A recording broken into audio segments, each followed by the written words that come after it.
Yeah, I'm Asda Moussinghi Davis from Konda. I'm in Cameroon. Exactly. Basically live in Douala, born in Douala. Grew between Southwest and Littoral region. The real story of my life is um, a parentless child.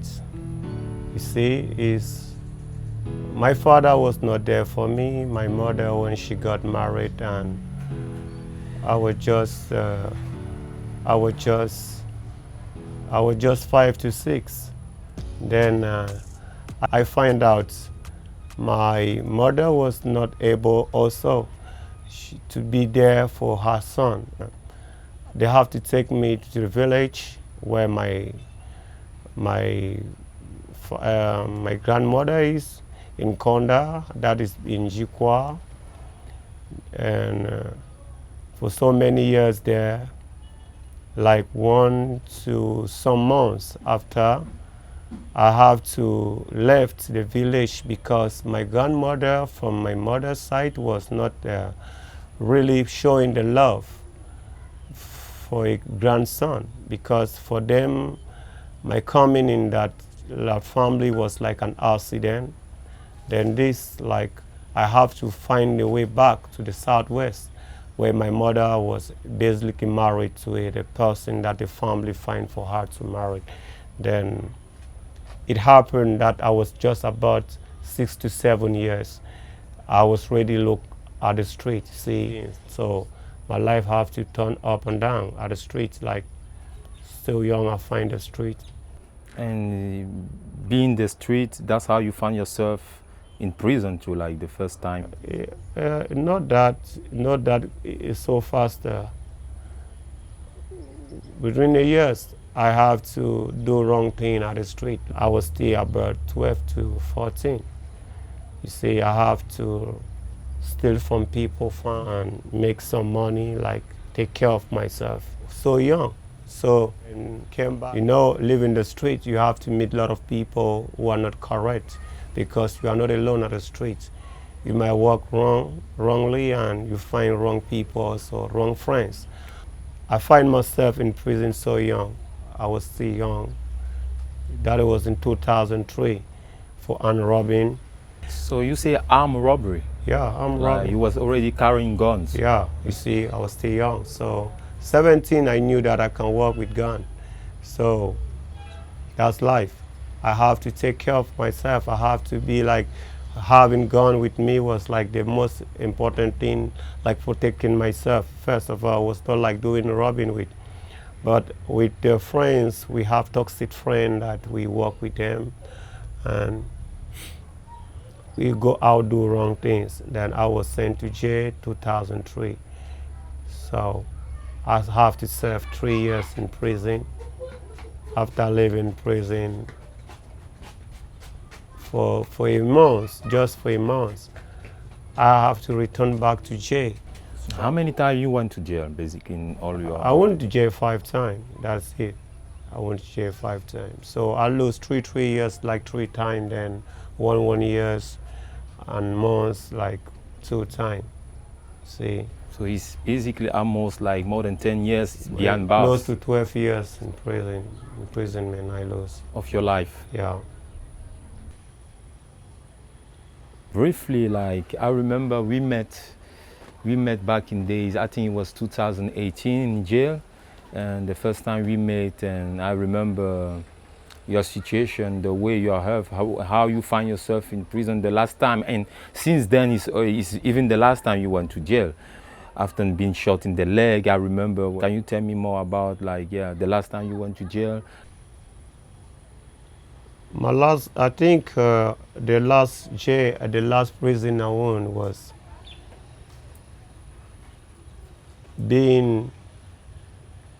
that is the time of redemption of my life, because it's from there I discovering how great my life has to be, like I'm talking today, how great life is beautiful. I was in prison in a state that I was shot, being abandoned, closer to 3 weeks without no treatment, abandoned at the cell. My flesh was rotting, and it's God's grace. Only God knows. Today I can speak, I can testify, because even what happened when I was taken to the hospital is a miracle for me. Surviving with 2% of blood is not given to anybody in the world, because it's not a matter of 2% of blood. It's a matter of what I saw. So you was almost dying. Not that I died. I know where I was. I was there, and an angel visited me, told me I should not worry. My leg will not be cut, and I will not die. But this happened because I confessed. I confessed to the Almighty God. I tell Him I knew I do wrong things to people, a lot of wrong things. So,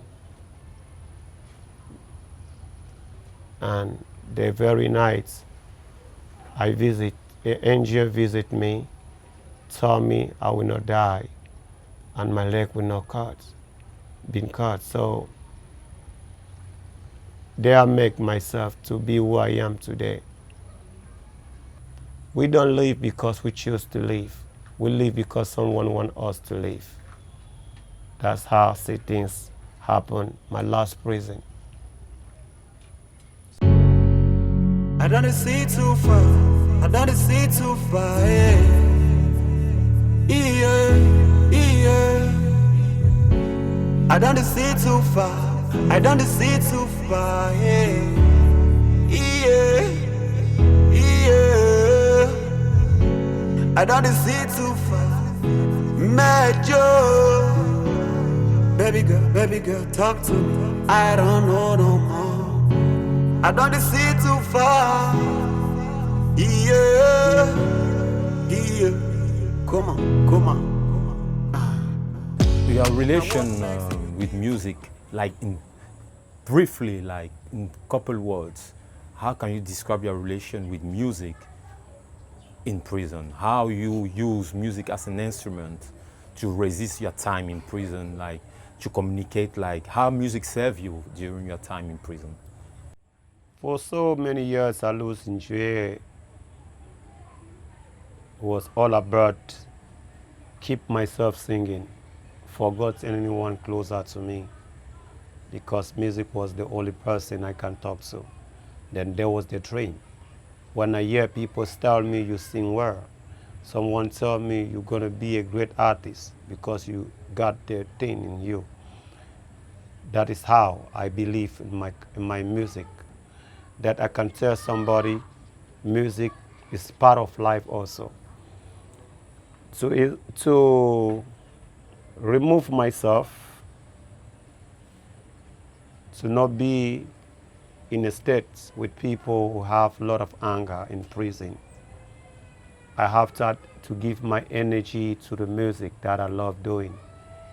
In the prison, they want to see me like doing this time at time, singing, going up, down. They want to hear my voice. Every time I go up, somebody say, oh, come and sing for me. I want to hear you sing. So how I can get maybe 100 francs in prison, 200 francs for encouragement. They would like to see me singing. So I always seen myself doing this because it was important for me, doing the music. I thought God called me to use my voice. So I never give up on dreaming like I will be the singer that I always dream I want to be. No matter how the negative belief in myself that God didn't want me to go that way.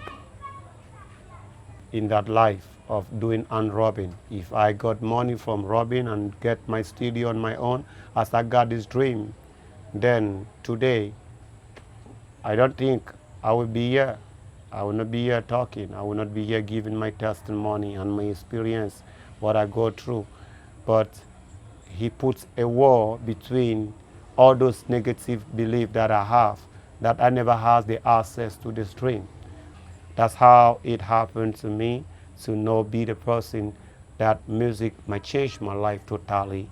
Not that music can change my life, not to be famous like great like people who make great name in the industry of music, but to make me see my dream like a singer come true, like people can hear from me and want to know what exactly I'm saying in this music.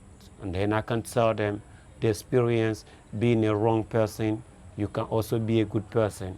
It's not a matter that you are a wrong person, you don't have hope in you. Hope is always there for those who believe God make things possible for them. Yo, yo, yo, yo. Yo, yo, yo. Yo, yo, yo, yo. Yo, yo. Yo. Sacrifice. Yo, yo. Yo. Sacrifice. Yo. Sacrifice. I'm in the one to God and sacrifice. I'm in the one to God and